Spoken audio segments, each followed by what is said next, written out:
perfect fashion. All right. So, we are making our way through one of the big important topics in chapter 3. And we had introduced the idea of how we're going to compare apples to oranges. One of these fundamental conversions that we're going to be doing while we go through all our different calculations. That has to deal with the conversion of moles. Okay, mass into moles or moles back into mass. Right? Remember, all that we said is that when I say the word mole, I'm just defining an amount of something. Right? Just like if I say the word dozen, it defines an amount. I could tell you guys I've got half a dozen. And you guys say, oh, okay, that's 6. Right? I've got 3/4 of a dozen. You guys go, I think it's about 8, right? Right? You guys get what I mean? It's just defining a number of things, just like that's what a mole is. Right? A mole defines 6.022 times 10 to the 23rd of whatever it might be. Okay? So, I think I got a little bit ahead of myself. Right? We had done some of these examples where we converted grams into moles and then moles into atoms, or grams into moles and moles into or moles into grams, grams into density. Right? We had a couple of these examples here. Okay? And now we're going to kind of switch gears here for just a bit and talk about how we can use these moles and how they're going to help us figure out the formulas or do some of these calculations with the formulas of specific compounds. So if we're looking for topics, right, these are percent composition or percent composition by mass or mass percent. Anytime you guys see those kind of terms or those phrases, it's asking you guys to go through this through this math here. So, if I asked you guys, what percent of your body, right, what mass of your body is made up by your legs, right? So what by weight or by? By mass. Yeah, right. So what's the mass, or what percent of your body is made up of your legs? Well, we'd have to conduct an experiment, right? We'd get a balance, stand on the balance, and we'd get our weight. Correct? And then you'd cut your torso off and weigh your legs. Exactly, right? You cut off both your legs and you put them on there one at a time, right? And then what would you do? You would get the weight of your legs and divide it by your total weight. And that would give you your percent, right? Does that make sense? So all we're going to do here is cut off the legs and put it over the total, okay? All we're going to talk about, though, is stuff that's less morbid and put it in the perspective of, just looking at a compound. So we need the total mass of sodium chloride. Okay? Now, how do we get the total mass of sodium chloride? Well, how many sodiums are in sodium chloride? Uno. 1. How many chlorines are there? Uno. 1. How many oxygens are there? Dos. Right? So we have to add up the individual masses for sodium, chlorine, and oxygen, and that'll get us our total mass. Got it? Yeah. So how much does 1 sodium or 1 mole of sodium weigh? 22.99. Where did you, what? You memorized all those numbers. What magic device do we need to use yet again? The internet. Right? Or if we can print out the internet, we can print out a periodic table. You guys get what I'm saying? Mm-hmm. So see if you guys can get the total mass for sodium chloride. See what you guys come up with.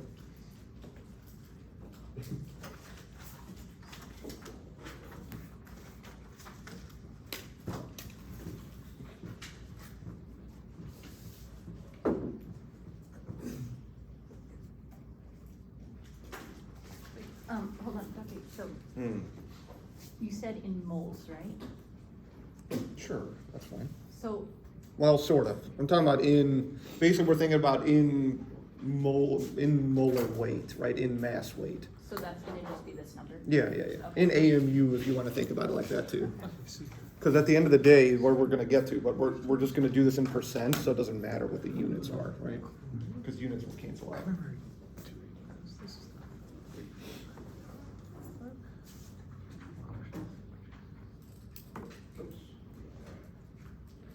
I brought my periodic table with me.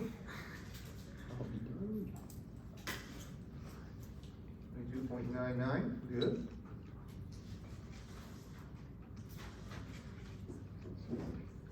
my buddy chlorine, 35.45. And 2 oxygens. Oh, they got 16 on this periodic table. Okay, that's fine. 16.00. Okay. Everybody with me on that? Not too bad, right? So if we add this all up, I got something like 90.44. Okay? Now we got to think here for just a second. What does this number tell us? The total weight of that molecule. Right? One singular sodium chloride would weigh 90.44 atomic mass units, right? AMUs. How much would a mole of sodium hypochlorite weigh? That times 6.02. This is important. Go ahead and give me the easy answer. Times 6 point. Hang on. How much would a mole of sodium hypochlorite, how much would a mole of sodium chloride weigh? 9.4 grams. Good question. It is a good 90.44 grams Oh, 90.4. per mole. Let me ask you guys how we got to this. How much does a single sodium, or the average sodium weigh? Well, it's 22.99, right? How much does a mole of sodium weigh? 22.99 what? Grams. Per mole. You guys with me? How much does a mole of chlorine weigh? 35.4. How much does a mole of oxygen weigh? 16. You guys get this is the tricky part. Okay? This is the tricky part of this. Remember we're kind of playing with these different units here, right? AMUs, and how much does it convert to moles and all this kind of stuff, right? If you add up the individual weight of the elements from the periodic table, we will be left with our formula weight. Okay? That's how much a single mole of sodium chloride weighs, 90.44 grams per mole. Okay? You guys with me on this? If we just add up the individual components, we get our formula weight. Good? Okay, now we're going to build off of this idea in just a little bit there, but hopefully that kind of makes sense, right? Yeah. So the weight in moles is whatever we see here per mole. Yeah. And a mole is it that actual number, or is it just a unit? It's a unit, right? It says I have that many of whatever I'm defining. I'm saying that if I have 6.022 times 10 to the 23rd sodium chlorides, I'm going to be holding 90 grams of it, right? Okay. 90 point whatever, right? And we're using grams because we decided to use grams and not AMU? Well, we're dealing with a compound, not individual atoms. We're looking at it as a whole, right? Okay, so Does that make sense? Take a look at the beginning of the chapter for 3 there, how we kind of related those two together there. Okay. Okay? Good. Good? So now we've got the total weight. Now what do we need to do? Divide. Cut off the legs, right? Look at the individual parts.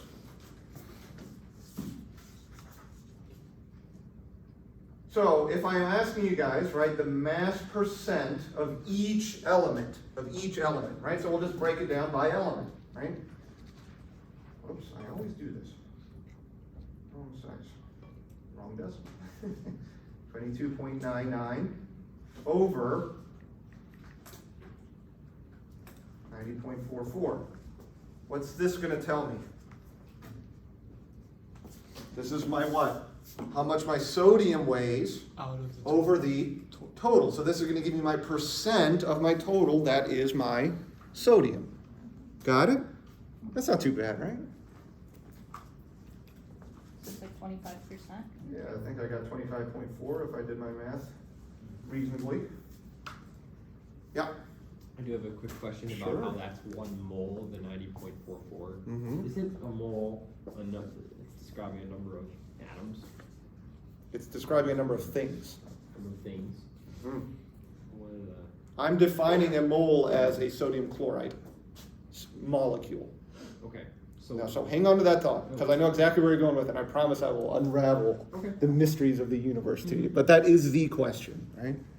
What are my units on this? I feel like it would be moles. Is that true? It's a percent, right? Are there units with percentages? Mhm. No, right? Percentages are unitless, right? We're just saying, okay, it's 25.4%, right? So we don't have to worry about that for this case. Right? Good? Can you guys do the other two real quick? Sure. I think some of you guys were already ahead of me on that one.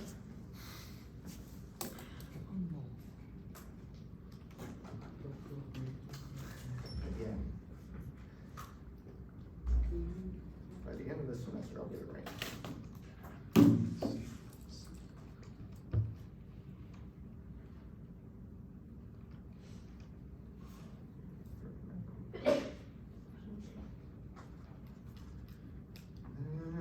Purple last, right, 2 times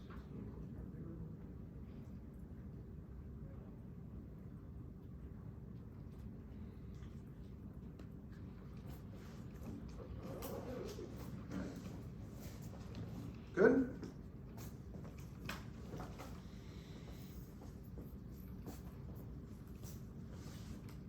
What's the trick to doing these problems? There isn't one, right? You just gotta add up the numbers from the periodic table. Make sure you get your total weight and then just divide by the individual, write the individual component over the total weight, right? What could be tricky about this though, what if I hadn't told you what the formula for sodium chloride is? Ooh, right? So we do have to be able to remember, right? Be able to convert names into formulas, formulas into names, these kind of things, right? Good? So do you still, even if there's like 2 oxygens, you still just take the 32 minus 16? Yeah, because it's of each element, right? So it doesn't matter how many oxygens there are, it's still all one element, right? Okay. I guess we could go by per individual atom basis, but that's not really useful for us for anything.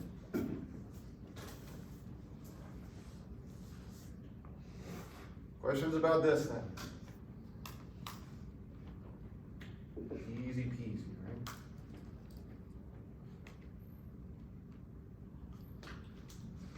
All right. So what we just did is there at the top, right? We can go from a molecular formula to a percent composition. If I give you the percent composition, we should be able to get the empirical formula out of this. Now, an empirical formula is not necessarily the same as the molecular formula. They can be in some cases, okay? But the empirical formula is just the simplest ratio of all the atoms in a compound.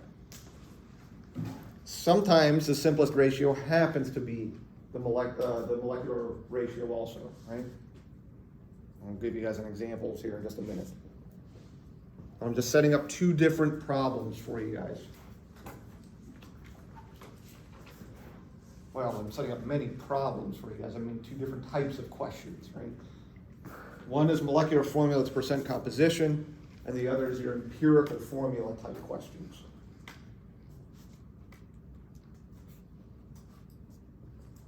The top ones you guys like.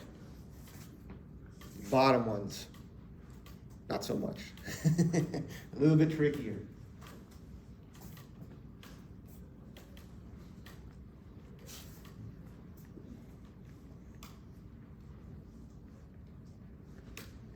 Good.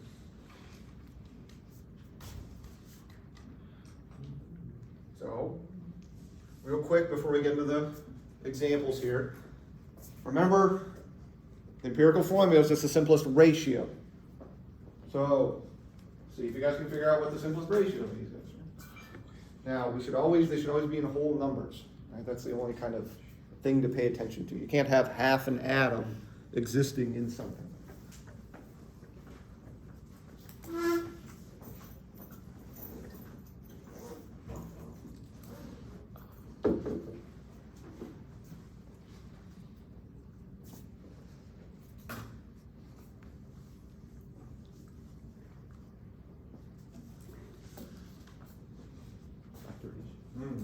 Is that an ion in this first one?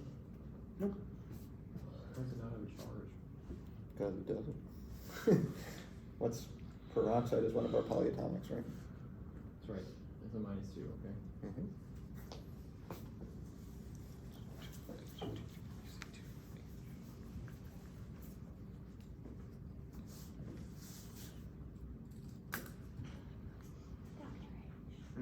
Oh, you're right, not, never mind. Not too bad, right? First one got 2 hydrogens, 2 oxygens. They're in a 1-to-1 ratio, right? So the simplest one, you just divide by 2, right? Can we do anything with borane there? No. No. Right? Boring is sad. H3. What about B2H6? BH3. Okay.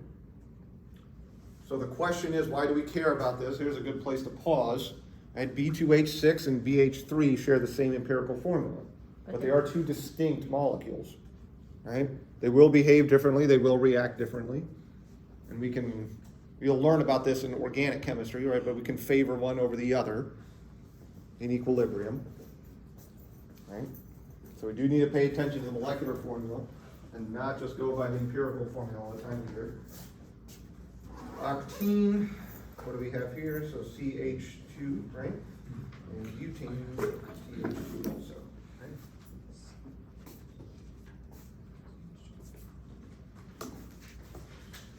Easy. How do I relate my empirical formula to my molecular formula though? They should be, right, you should just be able to multiply by whole integer value, right? Just because we go one way doesn't mean we can't go the other way either. Make sense? Mm-hmm. If we can divide to get from one to the other, we multiply to get back to it. That's all I'm saying. And we're going to be doing that in just a little bit, okay? All right. So, let's ask one of the easier of these types of questions.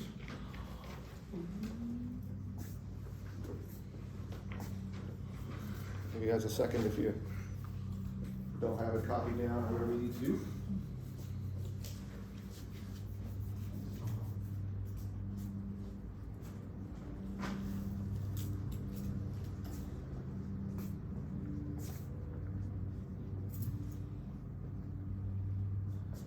And below the question, I give you guys the steps that we're going to take. Okay?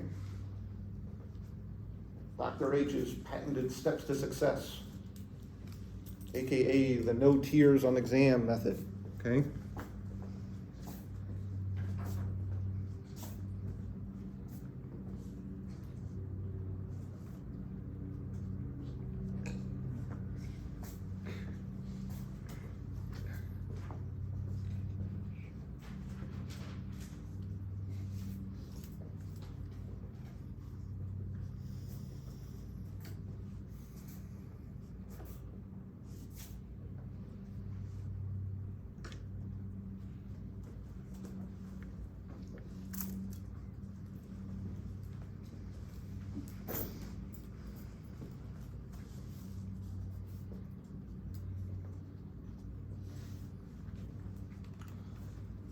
All right.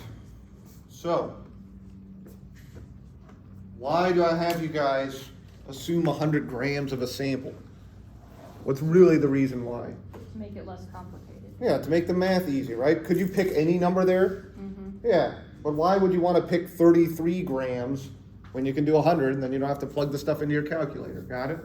So we're just getting rid of the percentages signs. You could pick any number you wanted because what does a percent represent? It's just a percent, right? It doesn't matter how much there is, it's always going to be 50% of that or whatever it might be. Got it? So the 100 is just, to make math simple. The second part here is really saying what? I'm just asking you guys to convert mass into moles. What magic bit of information do we need to convert mass into moles? Is this the 6 point? The atomic mass. It's always my favorite answer when everyone in unison says. That wasn't in unison, that was only one person. It's a periodic table again. You guys got it? Right, mass into moles, we're looking at the periodic table, okay? So make math easy, look at periodic table, use calculator. Got it? Not too bad, right? What's up? I'm not understanding the big math. We're just, so I'm give you values in percentages. We can't deal with this in percentages, we have to deal with it in mass. Because we have to convert mass into moles, right? So we just multiply by 100, aka we assume we have 100 grams of this to get rid of our percentages. Okay? All right, so let's do it. there's our information, okay? I'm gonna skip the multiply by 100. Are you guys okay with that? All right. Yes. Okay, thank you. I don't know, man. All right, I think. Everybody, and it's hard sometimes when I ask a question and my response is, all right, I think I fried a circuit, I don't know, all right.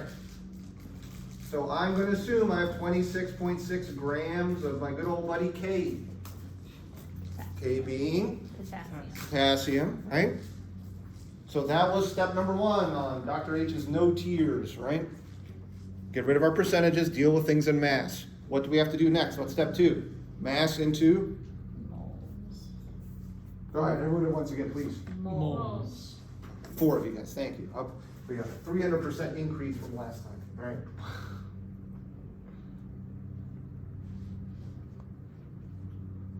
So here's all these numbers that you guys have to memorize.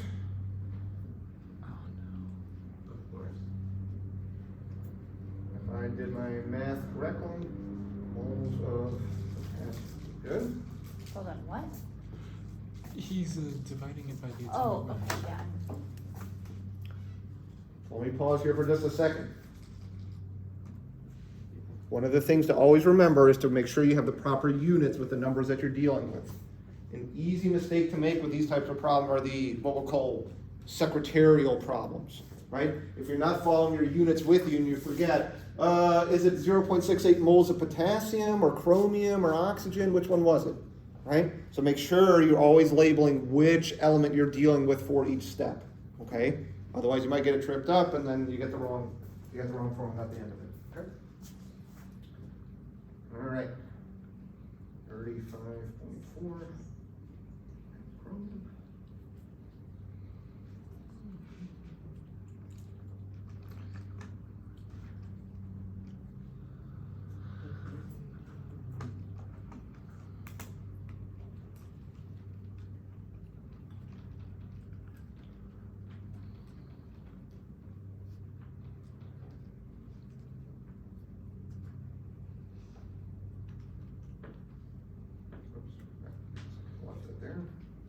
I forgot to switch colors, sorry guys.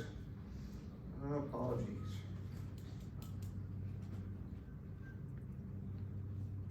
I'll just put I'll put a box in red around it. So I don't have to rewrite everything. Sorry, forgot to switch colors for the oxygen. Good? What if I gave you 15 elements in this molecule? Still the same process. Still the same process, right? It'd be really small, but small amounts of. So what do we have here? Now we've got everything in units of moles, but these are all fractions, right? Can I have 0.68 of a potassium in a molecule? No. No. No, right? So now we need to set up ratios of our moles. So we divide, right? The last step was what? Divide by the smallest, right? Well, which one's the smallest? Is it 0.68 or 0.68 or 2.376? 0.6. 0.68, right? So divide by the smallest. So it doesn't matter, but whichever.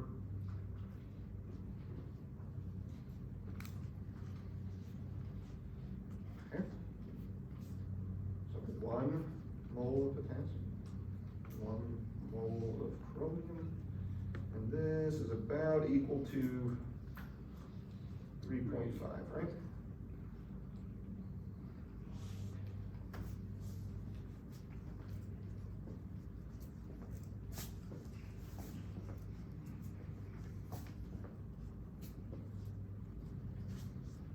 Everybody catch this step?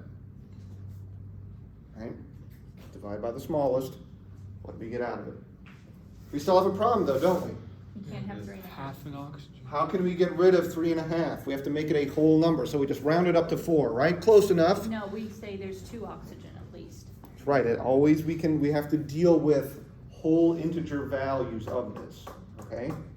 Yes. So is the answer then 2 of the top 2 and 7 of the top 2? Exactly, right? If we multiply one thing by 2, we have to multiply everything by 2. That's how math works, right? Because this is one compound that we're just figuring out the individual components for. Okay, so if you're doing these problems and you end up with 3.5 or 1.5 or 1.333 or 1.25, right? You multiply by an integer value to get to a whole number. Do not round unless you're very, very close to a whole integer value, right? Some of you guys might have been doing this math and maybe you got what, like 3.49 or something like that here, okay? I will always give you guys, here's my promise, I will always give you guys math that's obvious with this, okay? If you're doing this and you get, oh, I got 3.63 moles, go back and check your math on that, okay? There should always be some kind of obvious ratio, some kind of obvious relationship between all of these. Okay? Last step. Oh, yep, you're right. Multiply everything by 2. So 2, 2, and 2. So we have K2CR2O7, right? 2 moles of potassium, 2 moles of chromium, right? 7 moles of oxygen.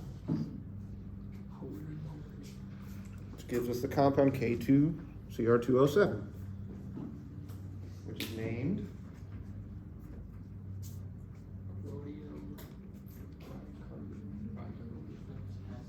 Potassium dichromate.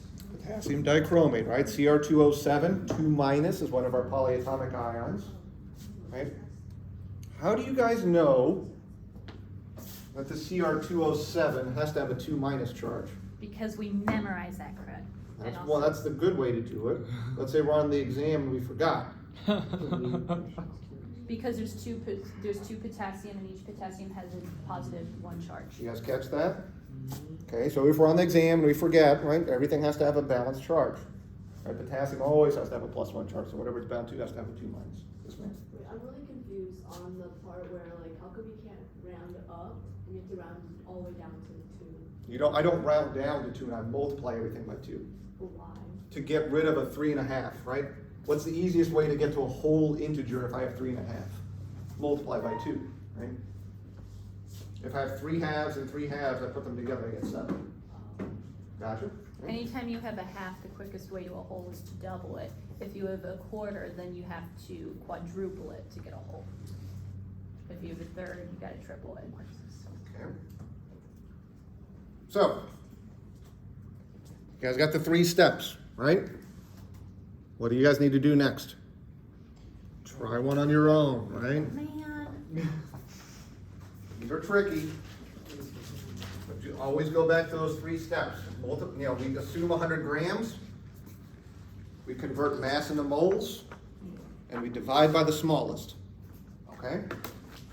Only those 3 steps.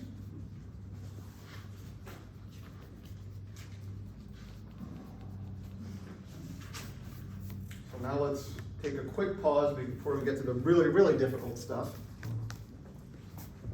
And look at an example of relating empirical mass to formula mass, right? The empirical weight to the formula weight. So if I tell you vitamin C has the empirical formula of C3H4O3, okay? But it has a molecular mass of 175, right?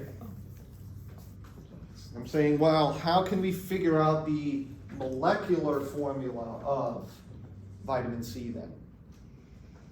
So pay attention. I have to give you guys information about something here. I have to either give you guys the empirical mass or I have to give you guys the formula mass, right? I have to give you guys information to be able to figure this out. But think, how is my empirical formula related to my molecular formula? So, simplest formula. Hmm? It's the formula. simplest. How mathematically are they related? They're related by some kind of integer multiplication, right? You guys with me on that? Mm-hmm. It has to be. So all I'm saying is, we have to see what number I have to multiply by this to get to this. Because here's what I mean. So ignore this for just a second, right? So I'm just going to cover it up there. what is the formula weight, okay, the empirical weight of C3H4O3? The weight of all of those atoms added together? So go ahead and do it real quick.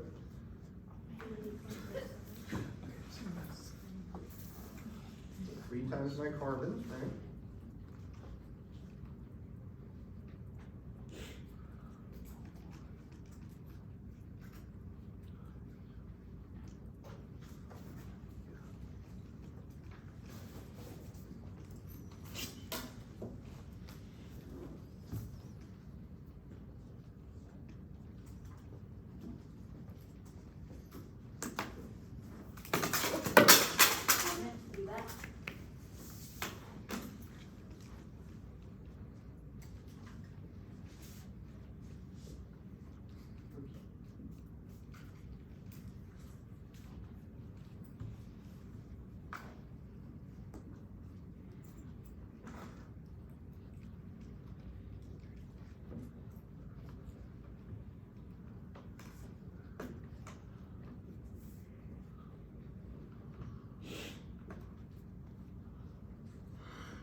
Good.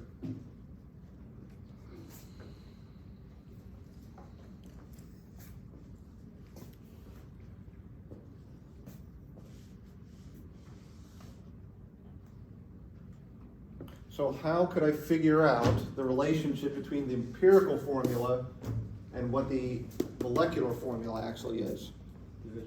Divide the two, right?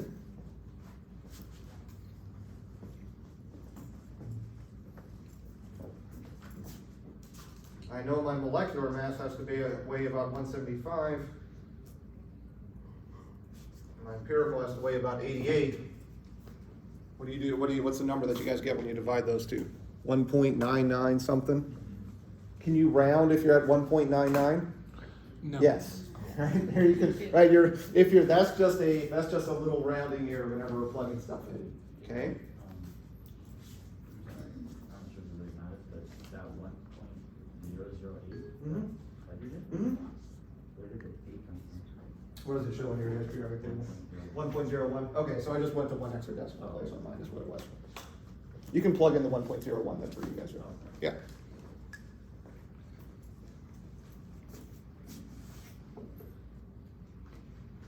So equal to 2. So what's the what's the molecular formula for vitamin C then? C6. H4O6. C6H8, right? Right. 06. Yep, not that super. Okay, I understood it. I will eventually. All right.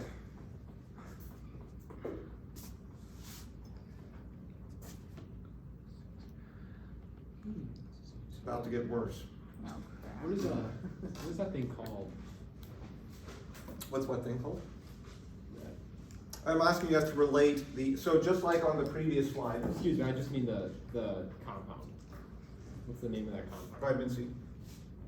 Like, Yeah. that's it? I mean, there's a systematic name for it. Do you guys need to know? I don't even know what it is. I'd have to look it up. Okay. Yeah, there is a systematic way of naming, but we'll just call it vitamin C because I don't know. All right. So, empirical formula, we got that. Percent composition, we got that. Converting grams to moles, we got that.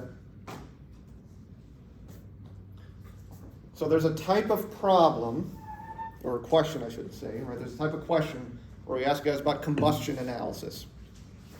And the typical question is phrased something like, I burned a certain amount of a compound. And I made some amount of CO2, and I made some amount of water out of it. Okay? And then I ask you guys to figure out what the formula of the starting compound is. So whenever I ask you guys a question, I say, I have this much CO2 or this much water, and we're doing one of these combustion analysis type problems. And these are tricky. Okay? They're tricky. Which means only 5 pages of the exam is going to be taken up by these, right?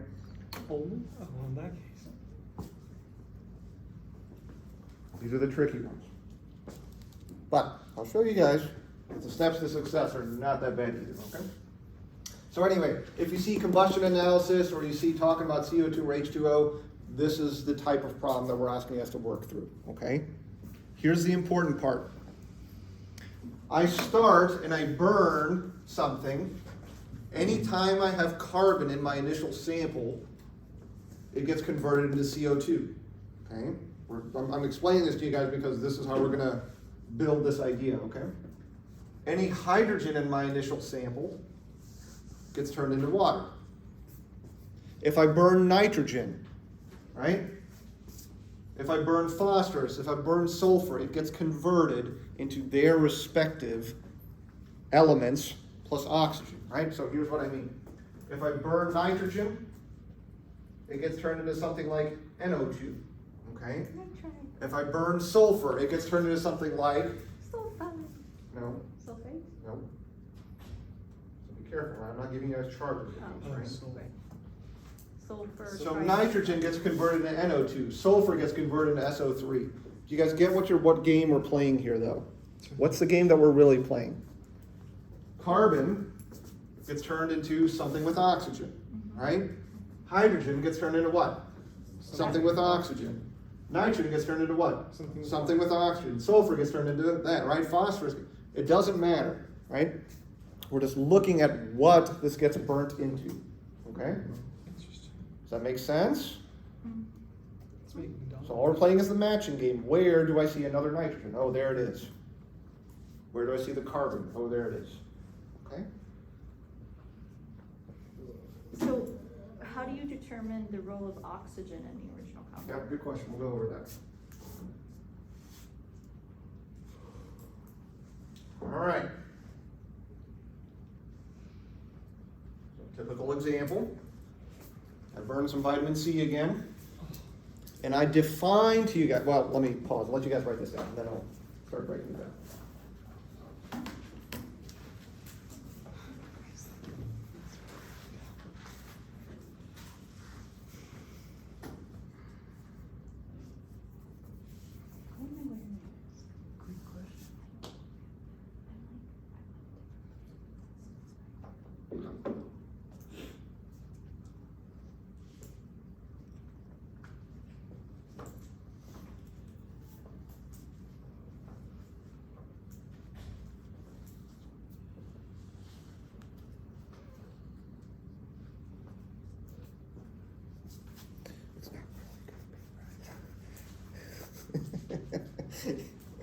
I mean, it's going to be there, but not that much. But Locking this exam.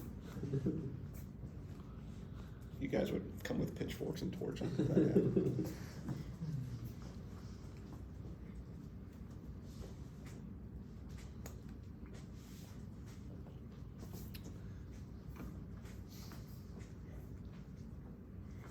All right. So let's see, I gave you guys a lot of information, I asked you guys for a lot of stuff here. Okay. I tell you guys that we burned some vitamin C, and I give you its molecular weight, right? Its formula weight, its molecular weight. That's going to be useful.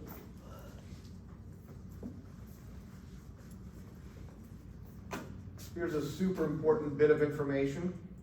I tell you what elements comprise the formula of the initial compound. I tell you there's carbon, there's hydrogen, and there's oxygen. Got it? What does carbon get turned into? Carbon dioxide. CO2. What does hydrogen get turned into? H2O. Do I give you guys information about CO2 and H2O? Yes. You guys with me on that? Mm-hmm. What do I not, though, give you information about? Oxygen. Oh, darn it. We're going to have to figure out some clever way of figuring that out. Here's trap number one. Be careful, okay? If you have 3 elements and one of them's oxygen, we got to do a little special something, okay? I'll show you guys what that is, but be careful, okay? Well, we see where the carbon is, we see where the hydrogen is, we see where the oxygen is.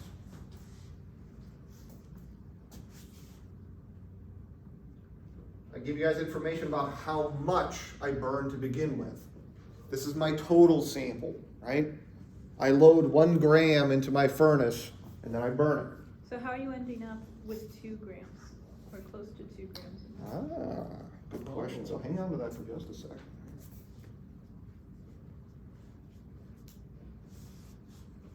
I give you information about CO2. I give you information about H2O. Good? Oh, okay, I see. How do you burn something? How do you make a fire? You need 3 things. You need a source of fuel, right? You need heat, and you need Oxygen. oxygen. Okay, so what's my source of fuel here? Well, it's the vitamin C, right? I add heat to it, so you can assume there's some kind of heat source. And then what does it say? I burned this in the presence of O2, right? So there's an excess of oxygen around. So how can we end up with about 2 grams of this stuff when we only start out with 1? Well, the oxygen, right, as things combust, gets added and turn the carbon into CO2 and the hydrogen into H2O, right? The added mass comes from the excess oxygen that we have around. So you would divide it into the percent that was added, and that would be your oxygen? Sort of. Okay. All right. Crap. We have to compare grams of CO2, and we're trying to get the moles of carbon, right? So what kind of conversions do we have to do? Well, we start out with grams, so we probably have to convert it into Moles. moles. Okay. Then we're going to have to do a mole-to-mole conversion. Okay. And then we're going to have to do a moles back into grams. I am so freaking lost. All right? I know. Don't worry. Watch. So we're going to start here with my good old buddy carbon. Okay? So let's start with our good old buddy CO2.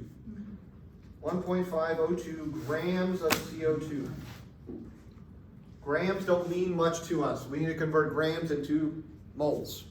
Do we use that 176.12 as a conversion factor? Now, what does the 176 give us information about? It's the How many empirical grams? weight of, excuse me, the molecular weight of The vitamin C. vitamin C. I don't care about vitamin C yet. I care about Carbon dioxide. CO2. Convert grams of CO2 into moles of CO2 for me. Go ahead. Is this something I'm gonna need the periodic table on? I would imagine so, yes.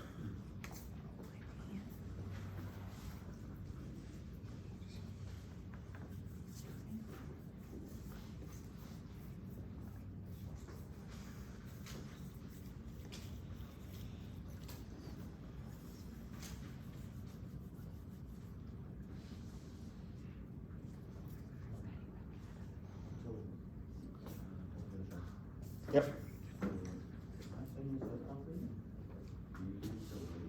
Mm-hmm. So that's equal to the actual. Yep, that's it, yep.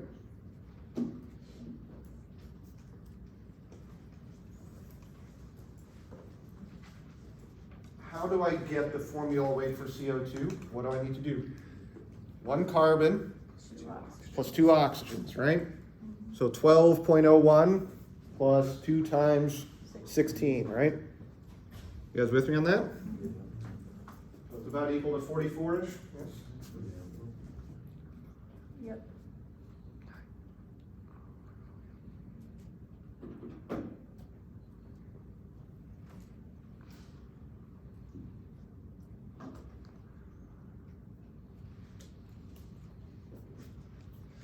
Well, let's take a quick detour here. Somebody give me that value there for that, please. It is 6.6, wait, no, sorry, 60.608. No, it can't be that. Oh, 66.08. No, no, no, no, no. 1.5 divided by 44, it can't be 60. Oh, yeah, I'm sorry. What is it? 0.03. 0.03, okay.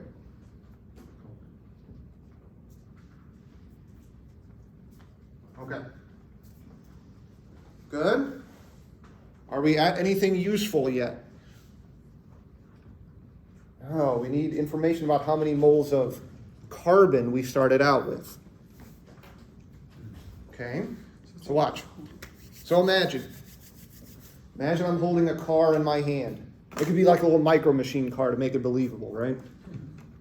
Okay. How many tires are on this car in my hand? You got 4 tires. 4 tires. Still with me? Now imagine I'm holding a mole It's got 4 of these Oh. cars. How many moles of tires am I holding? One? No, Well, it's- I'm multiply holding 4 times 1 6. mole of car, and each car has 4 tires. So you, So how many moles of tires am I holding? 6.02. 4, right? Guys with me on this? No. Imagine I make a sandwich, right? That's got bread and cheese, and that's it, because you guys just paid student loans. Right? Things are rough. All right, I got 1 slice of bread and 1 slice of cheese. If I hold 1 sandwich, I'm holding 1 sandwich, right? If I'm holding a dozen sandwiches, how many slices of bread am I holding? 2 dozen. Well, if we make a double decker, right? Right? Do you guys get the point I'm making? The individual components is what we have to pay attention to. 1 car has 4 tires. 1 mole of cars has 4 moles of tires. 1 sandwich Okay. has 1 piece of bread. A mole of sandwiches has 1 mole of bread. Got it? Is a sandwich. Hmm? CO2 is a sandwich. Our CO2 is a sandwich. Is how many moles of carbon are in CO2? C stands for cheese. This is important. How many moles of carbon are in CO2? Just one. Just 1. How many moles of oxygen would be in CO2? 2. Got it? That's not too bad, right? Because guess what we have to do? Look. Everybody's eyeballs working. If you're like mine, some days better than others, right? But watch. Here's what we're going to do. I'm going to convert moles of CO2 into moles of carbon. Got it?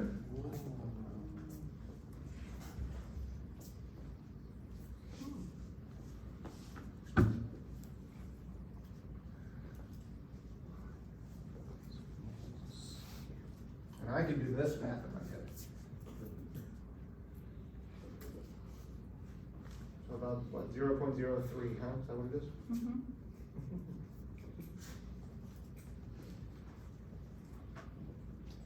Okay. Now I want you guys to do the exact same steps for what we did here, but I want you guys to do it with hydrogen. And our hydrogen information comes from where? H2O. Got it? What did we do first? We convert grams of water into moles of water. Moles of water into moles of Hydrogen. hydrogen. Go for it.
think that's it. That's all the time I got for you guys today. We'll pick this back up on Monday.